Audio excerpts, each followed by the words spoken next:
Riley Corporation has the following inventory data for one of its product lines. Okay, so we can see they got widget A, gadget B, device C. Here's our costs, our replacement cost per unit, our selling price, and the normal profit margin.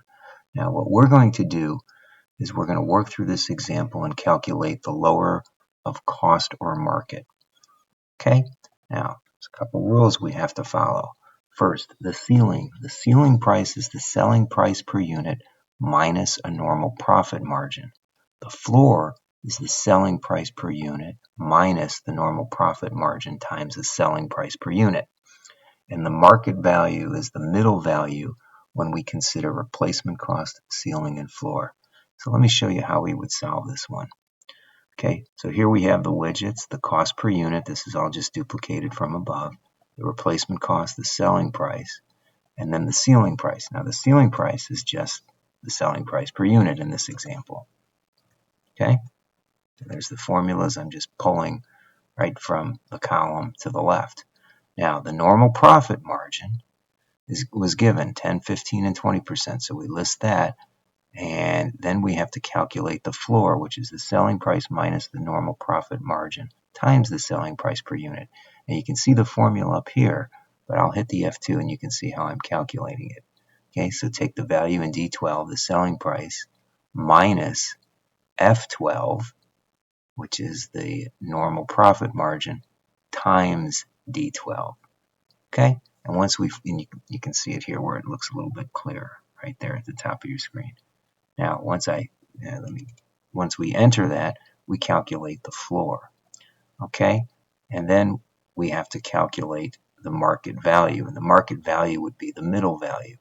So in this example, we've got to compare, well, for widget A, we've got to compare the replacement cost, $65, the ceiling, $75, and the floor, $67.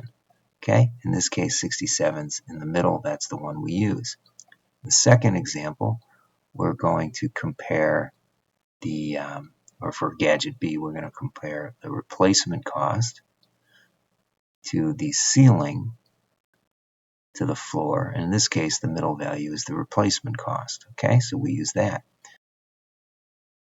Okay, so looking at device C, we have replacement cost of 95.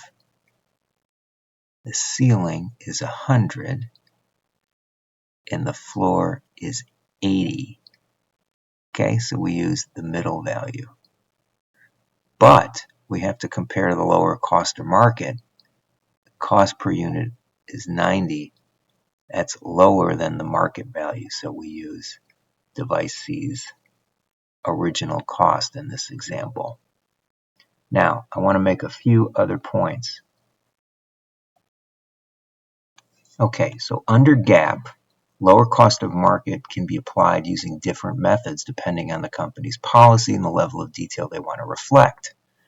So GAAP allows LCM, or lower cost of market, to be applied on an individual product basis or on a product category or product family basis. In other words, groupings.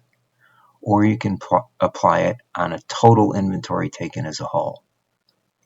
Okay? While all of these methods are permissible, companies are encouraged to select the method that provides the most meaningful financial information for users of the financial statements.